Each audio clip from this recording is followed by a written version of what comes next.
Je voulais directement finir les cours et entrer dans quelque chose d'un peu plus concret. Et à l'IESEG, voilà, on a des professeurs qui travaillent dans des domaines à côté. Et une classe prépa, je pense que j'étais pas fait pour. Et après, le campus de Lille, ce qui m'a plu, c'est l'ambiance. Je suis venu passer les oraux ici, donc les oraux du concours Access. Et ensuite, voilà, ça m'a bien convaincu au niveau de l'ambiance, je trouve la dynamique. Déjà à l'IESEG, ce qui est bien, c'est au niveau de la vie étudiante, c'est les associations.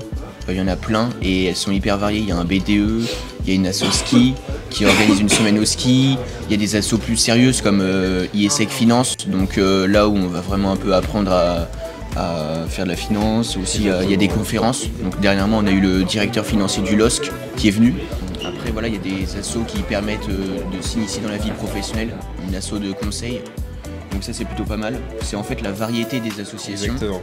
Et la variété des événements, ça peut être des gros événements, des plus petits, des conférences, des after-work, des grosses soirées, il y a vraiment tout. Donc en fait, chacun peut trouver sa place dans l'associatif. J'ai la chance d'être dans une asso.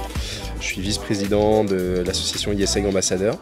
Donc ça permet de faire rayonner l'école à travers des forums lycées, des salons, des journées portes ouvertes. Donc ça permet, à titre personnel et professionnel, de savoir un peu comment manager une équipe, etc.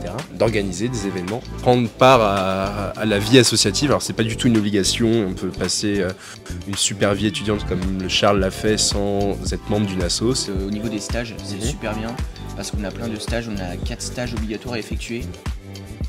Et hyper varié, donc il y a un stage ouvrier, il y a un stage plus de vente, donc plus commercial. Après il y a un stage aussi, le 3e stage c'est celui qui va vraiment déterminer votre projet professionnel juste avant le master. Et après il y a le stage de fin d'études. Et aussi il y a obligation d'effectuer 6 mois à l'étranger minimum.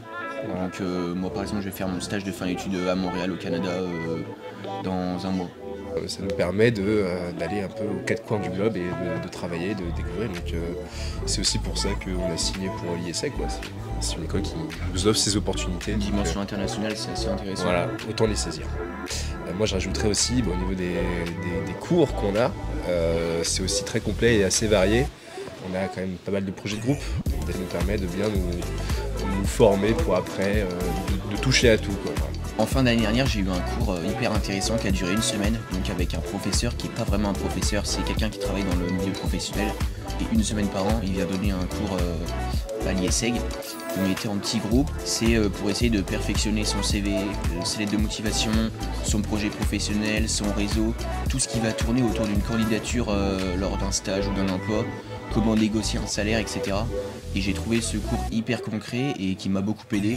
C'est comme ça que j'ai trouvé mon stage au Canada par exemple en grande partie. Un cours que j'aime vraiment bien, j'aurais pas pensé dire ça, mais c'est économétrie. Alors l'économétrie c'est de la statistique dans le domaine de l'économie. Et donc là cette année on utilise des outils comme Python, Google Colab, etc. À l'IESEG on a 3 années de cursus commun où en fait on va travailler plein de matières différentes, donc la finance, la ressource humaine, de l'économétrie, etc. Et après on a 2 années pour se spécialiser dans finalement ce qui nous a plus plu. Ça permet de décider de son projet professionnel un peu plus en profondeur. De toucher à tout. Ouais, c'est assez intéressant.